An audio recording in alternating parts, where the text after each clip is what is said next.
괜찮아요. 살림의 꽃 피우라가 2024년 우리 1년 아니고 내년까지예요. 이제 2년 동안 이 표를 가지고 구세군 여성사역부 군구 표로 우리가 이제 말씀을 보자 그랬죠? 성경 읽기표 제가 나눠드렸잖아요. 그죠? 말씀 잘 읽고 계신가요? 이렇게 표시하면서 내가 어린아이가 됐다 생각하고 이렇게 우리 영찬이도 이렇게 좀 하다 좀 지금 쉬고 있는데 말씀 이렇게 표시해가면서 성경을 이렇게 읽으시고 나중에 제가 여기 시상도 한다 그랬죠. 우리 지금 2년 동안은 구세군의 한국 구세군의 여성사역부 모두 가정단원분들 모두 다 함께 참여하는 거예요. 성경 읽는 것만 하는 게 아니라 여러 가지 또 이제 살림, 이 살림살이의 살림이 아니라 우리의 영혼을 살리는 그 의미가 그 살림이라고 말씀드렸었죠. 예, 잘 기억하시고 지난주 수요일 충청지방 여성사역부 캠프에 이제 부교님들 몇 분 모시고 잘 다녀왔습니다. 어떠셨나요? 조금 멀었어요. 거리는 조금 있었지만 어때요? 너무 좋은 날씨, 계절의 여왕 5월이죠. 5월에 너무 좋은 날씨 속에 여행 삼아 가는 마음들이 저희가 참 발걸음도 가벼웠고 가서 이제 이 표를 가지고 우리가 어떻게 하나님의 일을 할 것인가 함께 나누고 또 간증도 오늘 우리 이미정 부교님 간증 너무 은혜로웠는데요. 그런 여러 가지 간증도 듣고 또 찬양도 굉장히 파워풀하게 그죠? 저 사관님 너무 그러니까 연세에 비해서 그 청춘이에요. 정말 20대 그죠? 정말 그렇게 파워풀하게 찬양 인도하시는 그런 모습이 너무 그냥 그 자체만으로 은혜가 되지 않나요? 어린아이들, 영찬이 영인이 같이 어린아이들은 사실 주일학교 이렇게 예배를 드리면 예배 때 들은 설교를 잘 기억하지는 못해요.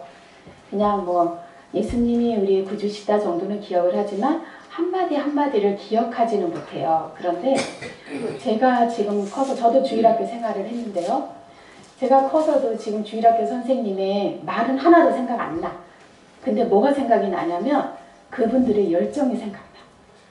뭐가 그렇게 이쁘다고 그렇게 맨날 보고 쓰다듬어 주시고 먹을 거 주시고 이쁘다 하시고 지나가면 집으로 들어오라 그래서 부침개 구워 주시고 그렇게 교회에 모여가지고 성경 공부해 주시고 자기의 시간과 물질과 많은 것들을 투자해서 아이들을 사랑했던 내가 뭐라고? 저는 혼자 교회 다녔거든요.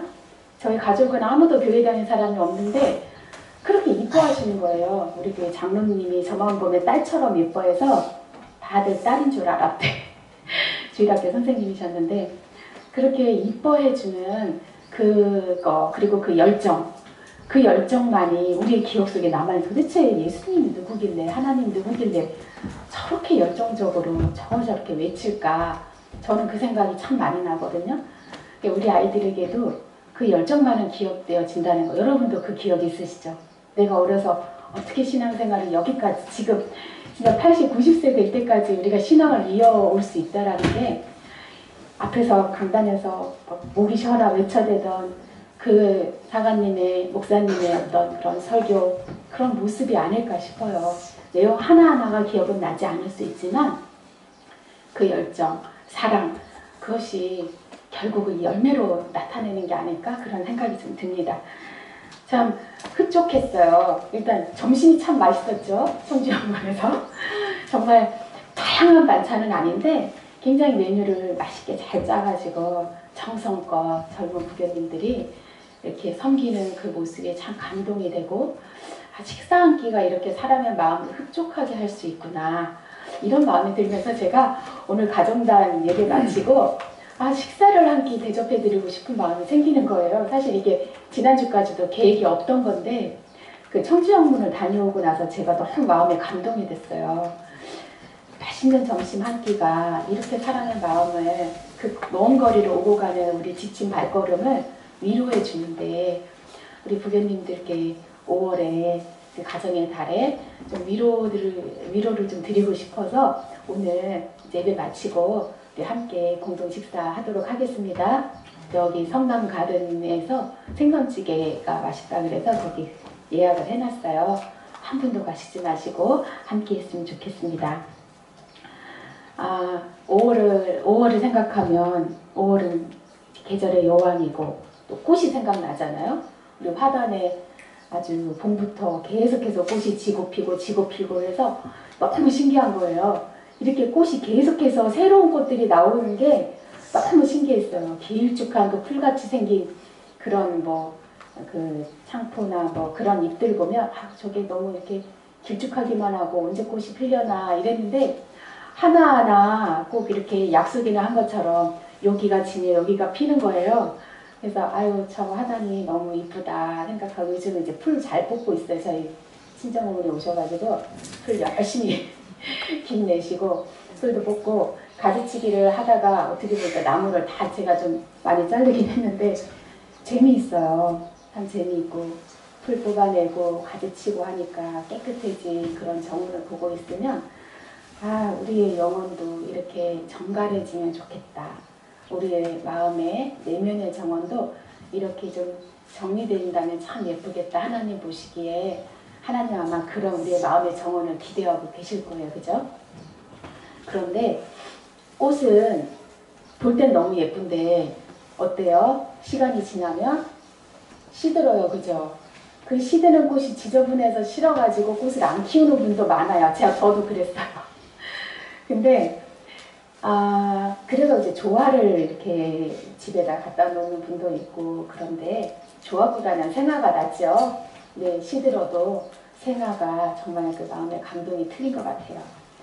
그런데 이렇게 꽃도 우리의 젊음도 우리의 인생도 결국은 지죠. 언젠가는 져요. 아름다움도 사라지고 우리의 생명도 영원하지 않고 그런데 성경에 이런 말씀 있죠. 풀은 마르고 꽃은 시드나 우리 하나님의 말씀은 영영이 서리라 이 말씀이 있습니다. 그죠? 꽃도 사람도 다 유한하지만 누가? 하나님만이 하나님의 말씀만이 영원하다라고 성경에 나와 있다라는 거. 이것이 오늘을 유한한 이 세계 속에서 사는 우리의 유일한 소망이 됨을 믿습니다. 오늘은 이제 제목은 살리는 영 예수 그리스도인데 결국 이제 살림의 꽃을 피우자라는 그 구세군 여성사역부 군고표의 내용을 가지고 말씀을 전하겠습니다. 우리가 여기서 살림은 우리의 살림살이의 살림이 아니라 우리 영혼을 살린다고 그랬죠. 영혼에 우리가 진짜 사는 것이 무엇인가 진짜 살아나면 이렇게 꽃이 피듯이 우리의 마음의 꽃도 피어날 것을 믿습니다. 우리가 왜 근데 살림의 꽃을 피워야 할까? 우리가 사는 것은 그만큼 가치가 있기 때문이에요. 우리를 살리려고 누가 오셨죠? 예수님이 오셨어요. 예수님 오시는 걸로 끝난 게 아니라 우리의 죄를 사해 주시기 위해서 맨날 양을 잡아서 피를 묻혀서 이렇게 불에 태워서 드리지 않으면 죄가 사해지지 않았던 그 시대에 구약 시대를 지나고 나서도 사람들은 계속해서 죄를 짓고 그 피 비린내 나는 그 피의 제사를 드릴 수밖에 없는 그런 인생을 살고 있는 이스라엘 민족들에게 예수 그리스도를 보내주신 거예요. 하나님께서 진짜 영원한 그 속죄 죄를 대속하시기 위해서 예수 그리스도를 보내주시고 예수님께서 우리를 위해 피 흘려 돌아가시면 다음번에 그냥 한 번으로 끝내셨죠. 예수님의 피로 인해서 우리는 이제 영원히 우리 앞으로 지을 죄까지 다 용서를 받게 되는 그런 놀라운 영혼의 그 구속의 사건이 있었습니다. 그 사건 하나만 우리가 인정하더라도 우리의 삶은 너무 가치 있는 삶이에요. 그죠? 그냥 막 살아도 되는 인생이 아니에요. 이미 우리는 예수님 때문에 우리가 살림을 받은 인생이 돼버렸잖아요. 때로는 죄 때문에 넘어질 수도 있지만 그래도 우리는 살림을 위해서 노력해야 되는 그러한 인생입니다. 오늘 본문 말씀 다시 한번 들여다볼까요? 요한일서 4장 9절 말씀. 하나님의 사랑이 우리에게 이렇게 나타난 바 되었으니 하나님이 자신의 독생자를 보내심은 그로 말미암아 우리를 살리려 하심이라. 결론은 살리려 하심이래요. 죽음이 아니라 사단은 우리를 죽이려고 하지만 예수님은 하나님은 계속해서 우리를 살리려 하시고 그것도 그냥 살리는 게 아니라 영원히 살기를 원하신다라는 거. 그 영원을 약속해 주신 분은 하나님밖에 없으세요. 그쵸? 어떤 종교에서도 영원한 생명에 대해서 얘기하지 못해요. 그죠? 우리가 하나님의 사랑으로 영원한 생명을 받아서 하나님의 자녀가 되었다면, 우리가 하나님을 아버지라고 부른다면, 하나님 그분은 사랑 그 자체가 또 나와 있잖아요. 그죠? 하나님의 속성은 사랑인데, 이 사랑의 마음을 가지고 우리가 다른 사람을 살리는 것이 바로 우리가 하나님 자녀로서의 마땅한 정체성이에요. 그죠? 그 정체성을 잃지 않고 있는다면 우리에게 요구되어지는 게 뭘까요? 당연히 하나님의 마음처럼, 하나님처럼 우리의 이웃을 미웃죠. 우리에게 얻어만 가는 사람 얄밉죠. 그죠? 내 말 안 듣는 이웃들, 또 나에게서 빼앗아만 가려고 하는 그런 이웃도 있을 수 있죠. 그런 친척도 있을 수 있죠. 그렇지만 그럼에도 불구하고 하나님의 마음이 우리 속에 있다면 그들을 사랑할 수 있고 베풀 수 있고 아까워하지 않고 나눌 수 있는 것이 우리의 마음이에요. 그 마음을 하나님이 저와 여러분에게 주신 줄 믿습니다. 우리가 씨앗을 많이 다들 심으셨죠. 어제 우리 단장님에게 이제 저기 주보를 오늘 사회시니까 주보 갖다 드리러 갔더니 이렇게 그 집 앞에 이렇게 씨를 뿌려가지고 새싹이 흠뻑 올라왔더라고요. 그래서 모종을 이렇게 키우시는구나 했는데, 우리가 씨앗을 그렇게 땅속에 넣을 때 어떤 마음으로 심죠? 너 그냥 가만히 있어라. 이 씨 귀한 씨니까, 또 산삼씨 같은 거 귀하잖아. 그런 씨 귀한 씨니까 그냥 너 땅속에 그냥 가만히 있어라 하고 심나요? 그러지 않죠. 싹이 나기를 기대하고 심잖아요. 그죠? 싹만 나기를 기대하나요? 무럭무럭 자라서 어떤 뿌리를 맺든 열매를 맺든 어떤 결실을 맺기를 기대하는 마음으로 심죠.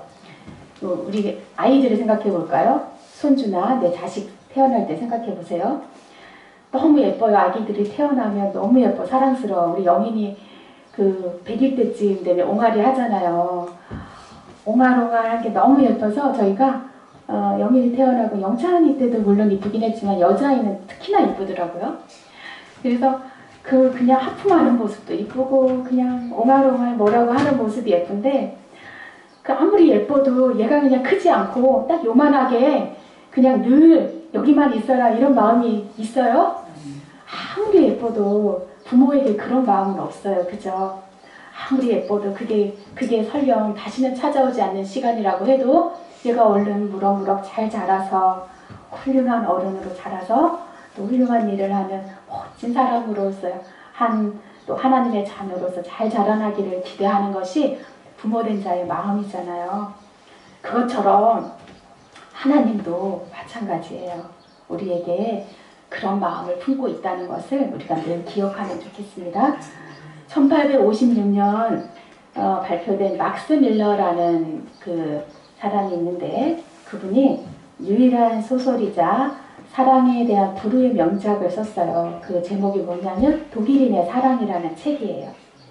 그 책에 보면 이런 내용이 있어요. 들려드릴게요. 어린아이에게 왜 태어났냐고 물어봐. 들에 핀 꽃에게 너 왜 피었냐고 물어봐. 태양에게 왜 햇빛을 비추냐고 물어봐. 내가 너를 사랑하는 건 그럴 수밖에 없기 때문이야. 이런 말이 있어요. 여러분, 자녀들이 한 번씩 물어보잖아요. 엄마 나를 왜 사랑해? 엄마 나를 위해서 왜 그렇게 희생해? 물론 그런 걸 아는 애들이 몇 명이나 되겠어요만은, 그래도 한 번씩 아이들이 그게 궁금할 수 있죠. 또 커서 엄마는 나를 위해서 왜 이렇게 희생해? 그런 마음 들 때 있죠. 우리의 부모를 봐도 그렇고 내 자녀를 봐도 그렇고. 그런데 이유가 있나요? 이유가 없죠. 그냥 뭐예요? 사랑이 있기 때문에, 우리 속에 사랑이 있기 때문에 그럴 수밖에 없는 거야. 네가 이뻐서도 아니고, 네가 나에게 잘해서도 아니고, 네가 나에게 뭘 줘서도 아니고, 그냥 하나님이 부모의 마음에 부어주신 그 사랑이라는 것 때문에, 그럴 수밖에 없기 때문에 너를 사랑하고 케어하고 때로는 혼도 내고, 그렇죠. 자, 그렇게 우리는 그럴 수밖에 없는 그러한 사랑의 빚진 자들이에요. 사랑의 빚진 자라는 것을 우리가 기억하면 사랑할 수밖에 없어. 그죠? 하나님이 나를 용서하시고 나를 사랑하신 거 그거 하나만 인정해도 네가 남을 미워할 수가 없죠. 하지만 우리는 여전히 늘 죄를 지키기 아주 최적화된 몸을 갖고 있어요.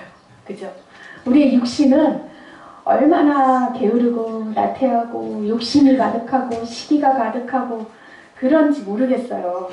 늘 내면에 내 속에 또 다른 나와 싸우지 않나요? 저만 그런가요? 늘 내 속에 내가 있어. 인색한 내가 있고 막 짜증나는 내가 있고 막 욕하고 싶은 내가 있고 내가 입에서 나오는 대로 막 남을 판단하고 비판하고 싶은 그 또 다른 내가 있어요. 그죠? 늘 내 속에 나와 싸우죠.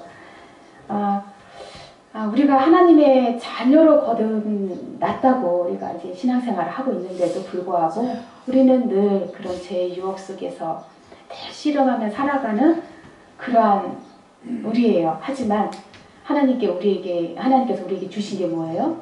우리가 선악과를 따먹었어. 죄를 지었죠. 그것은 바로 그 자유의지 때문에 우리에게 자유를 주셨어. 의지를 주셨어요. 네가 선택할 수 있게 해주셨어. 하나님이 선택 안 하세요. 우리에게 선택할 수 있는 그 자유의지를 주셔서 그래서 우리가 하나님을 믿는 것도 이 자유의지를 사용해서 하나님을 믿기를 원하세요. 하나님께 우리의 마음을 다해서 목숨을 다해서 뜻을 다해서 힘을 다해서 누구를 사랑하래요? 내 이웃도 사랑해야 되는 제일 먼저는 하나님을 사랑하래요. 그런데 하나님을 사랑하면 하나님이 그 사랑을 우리에게 부어주셔서 내 이웃도 사랑하게 될 줄로 믿습니다. 아멘. 자, 그리고 거기에는 우리에게 상이 있는데요. 그 상이 뭐냐면 하나님과 아주 친밀함을 누릴 수 있어요. 하나님이 바로 내 옆에 있는 것처럼 내 입술의 모든 말을 듣고 계시다는 그 사실을 깨닫는 것, 느끼는 것, 그것이 바로 하나님께서 우리에게 주시는 큰 상이 아닐까 싶습니다. 오늘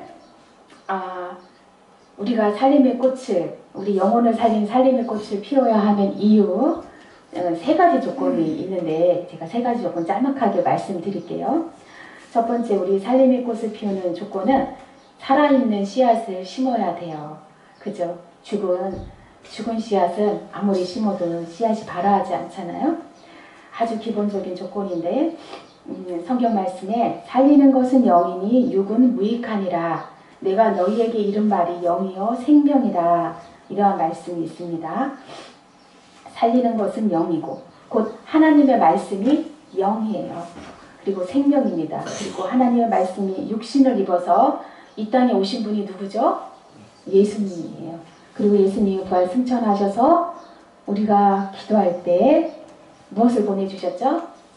성령, 거룩하신 성령을 보내주셔서 그때 놀라운 그런 일들이 있었죠. 그 날을 기념한 날이 오늘 성령 강림주일이에요. 오늘은 가정단 주일이면서 성령 강림주일을 기념하는 날입니다.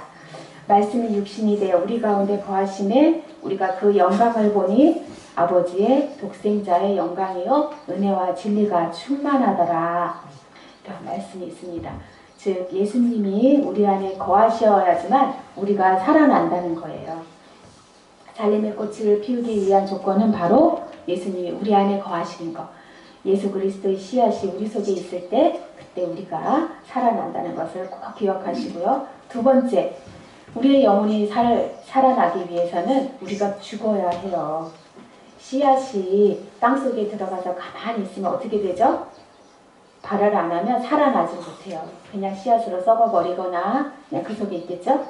하지만 요한복음 12장 24절에 보면 내가 진실로 너희에게 이르노니 한 알의 밀이 땅에 떨어져 죽지 아니하며 한 알 그대로 있고 죽으면 많은 열매를 맺느니라. 아멘. 이런 말씀이 있죠. 우리가 매일 식탁에 등장하는 맛있는 음식들은 수많은 죽음의 결과물이라는 것을 인정하시나요? 그 식물들이, 그 동물들이, 그죠? 그 곡식들이 죽지 않으면 우리에게 맛있는 음식으로 나타날 수 없잖아요. 그것처럼 진짜 죽어질 때 우리가 씨앗이 발아하듯 어떤 음식이 탄생하듯 제가 한 번씩 영찬이에게 이런 말을 해요. 설교 같은 말을 하는데 하나님 우리에게 주신 것은 땅과 하늘과 흙과 또 햇빛과 나무와 뭐 동물들인데 우리가 지금 사는 우리는 너무너무 맛있는 음식을 먹고 사는 것 같지 않니? 그렇게 물어요. 아침에 저는 이제 주로 빵을 좀 구워주고 이제 저녁에 이제 밥을 먹게 되는데 여러 가지 뭐 나물이나 뭐 이렇게 고기나 뭐 이런 많은 음식들 여러 가지 음식들을 보면서 하나님이 이거를 우리에게 만들어 주시진 않았어. 하나님 우리에게 햇빛과 공기와 물과 동물과 식물을 우리에게 그것만 주셨는데 하나님이 우리를 하나님의 형상으로 만들었잖아. 하나님은 어떤 하나님이에요? 창조의 하나님. 그 창조력을 어떤 동물에게도 어떤 식물에게도 주지 않았어요. 사람에게만 주셨어요. 그래서 많은 것들이 새롭게 창조되고 있죠. 방울토마토도 사실 원래 하나님 만든 창조물은 아니었을 거예요. 그것도 이렇게 사람들이 창조해서 만들어낸 것들이죠. 이런 모든 곡식도 그렇고 음식이 가장 제가 볼 때는 집도 그렇고 모든 것들은 사람의 손을 통해서 그 창조력을 하나님이 사람에게 창조력을 부어주시고 그것으로 음식도 만들고 집도 만들고 여러 가지들을 많이 만드셨잖아요. 그 놀라운 그러니까 우리가 하나님의 형상을 닮지 않았다고 어떻게 감히 말할 수 있나요? 이렇게 놀라운 일들을 하고 있는데 우리는 하나님의 형상을 부여받은 닮은 자들이라는 것을 기억할 때 나 자신을 더 귀하게 생각하시기 바랍니다.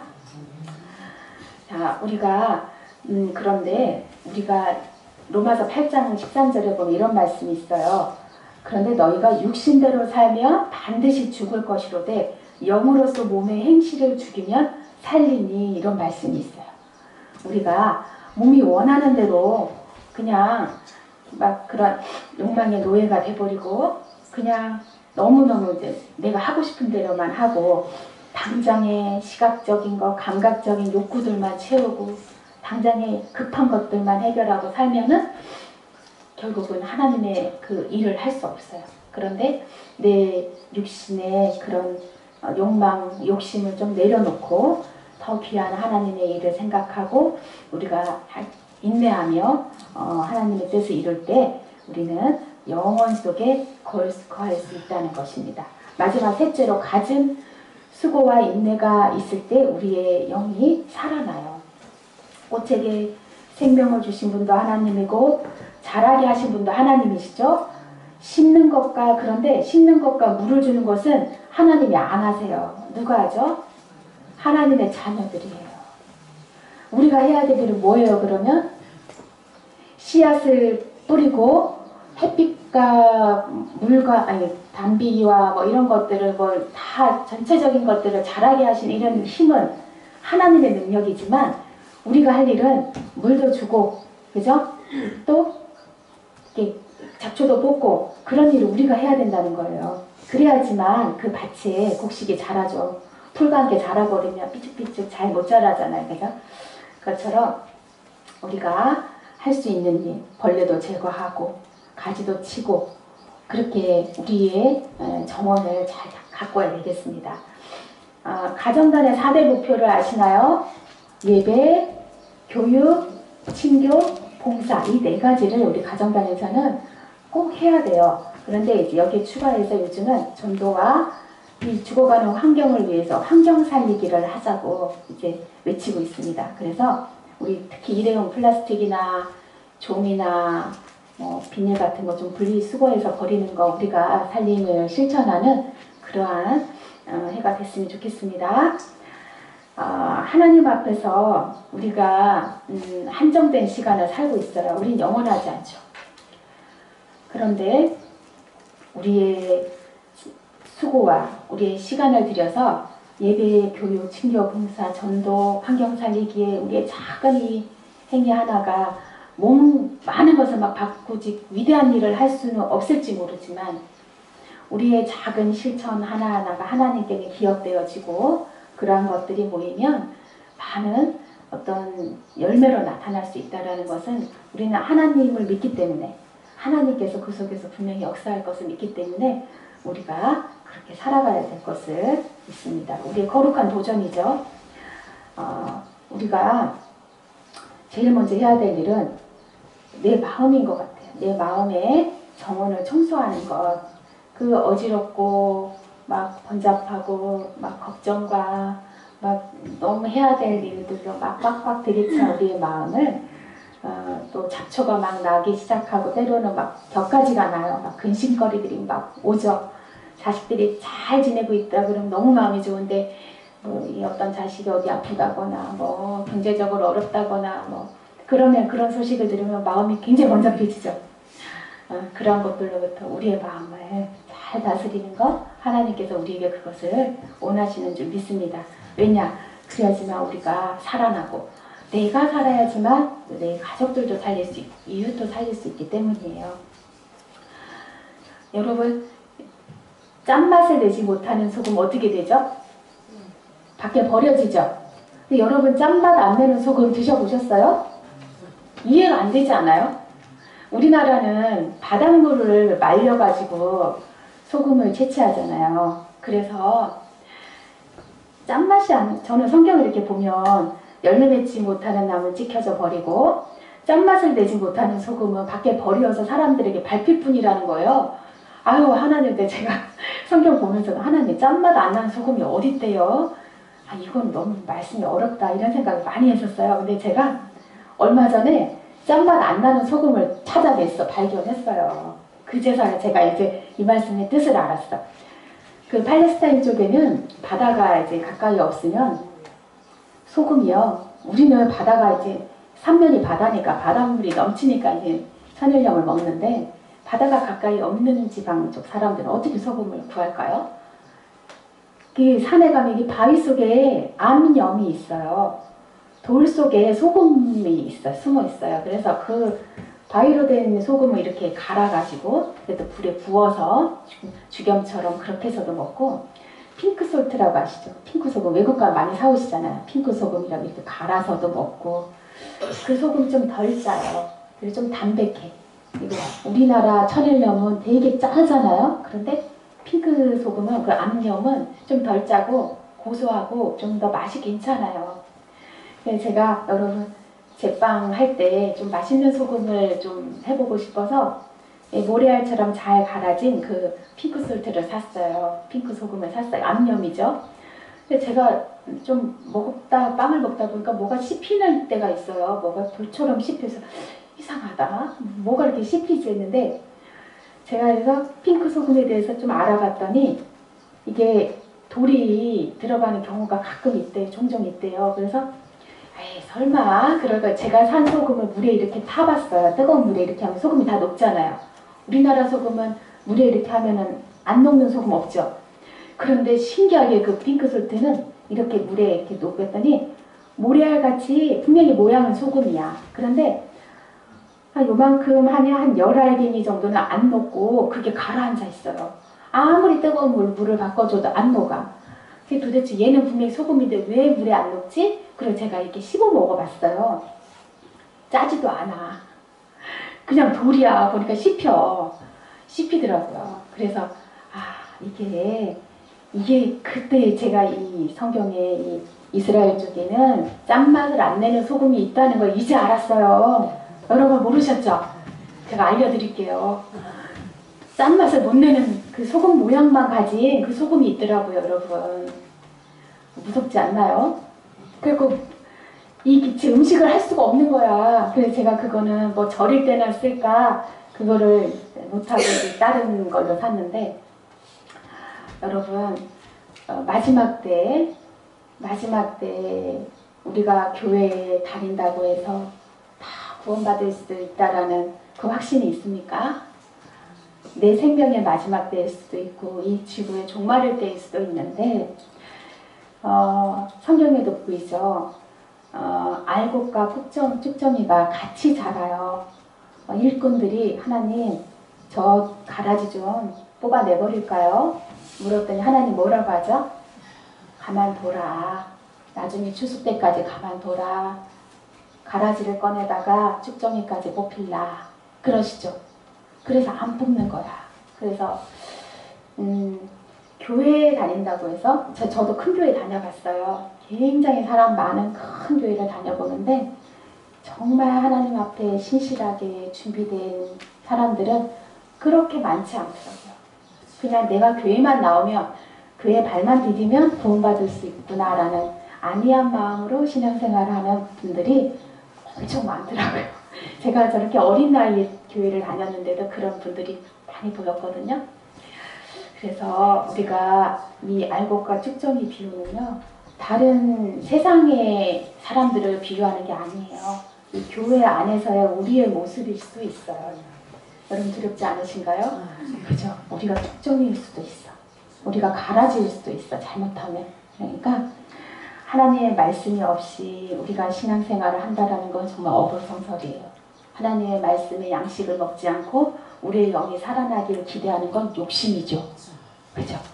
작지만 내가 귀가 얻으면 듣기라도 하시고 우리 말씀을 잘 기억하시고 하나님의 말씀을 늘 기억하면서 사셨으면 좋겠고요. 그것을 인정할 때 우리에게 진짜 믿음 그게 생겨요. 그리고 하나님의 마음으로 사랑하고 그것이 우리가 마땅히 해야 됩니다. 그래서 우리가 짠맛을 내지 못해서 버려지는 소금과 같은 인생이 되지 않기를 간절히 원합니다.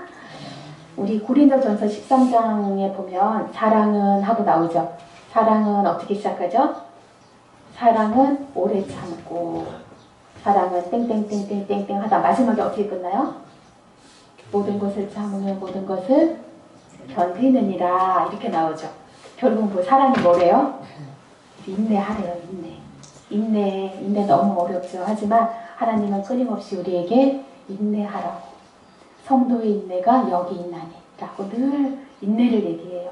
우리에게 요구되어지는 것이 인내라는 것을 생각하고 때로는 우리 신앙생활에 참 겉으로 확 드러나는 어떤 그런 게 없는 것 같고 내 건강은 늘 이렇게 제자리인 것 같고 늘 나는 쪼들리게 사는 것 같고 너무 힘들고 그럴 때 있지만 하지만 하나님께서는 그 속에서도 하나님을 믿는 그 믿음을 저버리지 않고 끝까지 하나님을 바라볼 때 그것을 의로 여기실 줄 믿습니다. 아멘. 갈라디아서 6장 7절에서 9절 말씀을 제가 읽어드리고 말씀을 마칠게요. 스스로 속이지 말라. 하나님은 만홀히 여김을 받지 아니하시나니 사람이 무엇으로 심든지 그대로 거두리라. 자기의 육체를 위하여 심는 자는 육체로부터 썩어진 것을 거두고 성령을 위하여 심는 자는 성령으로부터 영생을 거두리라. 우리가 선을 행하되 낙심하지 말지니 피곤하지 아니하면 때가 이름에 거두리라. 아멘. 우리 모두에게 주어진 24시간이라는 오늘 하루도 하나님께서 우리에게 주신 풍성한 은혜를 누리고 감사하며 사시기 바랍니다. 잠깐 기도하겠습니다. 하나님 감사합니다. 우리를 살리는 영 예수 그리스도를 보내주시고 이제는 우리와 함께 하시는 거룩하신 성령님을 우리에게 보내주셔서 우리가 늘 하나님 말씀 앞에 하나님 앞에 살아갈 수 있도록 인도하시니 감사합니다. 하나님 그러나 때때로 우리의 마음에 잡초가 나고 돌짝같이 생길 때도 있고 또 가지치기를 해야 되는 그러한 크고 작은 걱정거리와 사건들이 생길 때가 있습니다. 하지만 오늘도 하나님의 이 말씀을 의지하며 걸어갑니다. 하나님 우리가 지치지 않게 하시고 인내하게 하시고 하나님께서 우리에게 주시는 큰 은혜와 그 사랑에 감사하며 그럴 수밖에 없이 우리에게 넘치는 그 하나님의 사랑으로 인해서 내 가족과 내 이웃과 나를 힘들게 하는 자들조차도 사랑으로 품을 수 있는 그러한 우리 가정단원 모두 우리 도감영문 군우님들 모두가 될 수 있도록 하나님 함께해 주십시오. 예수 그리스도 이름으로 기도합니다.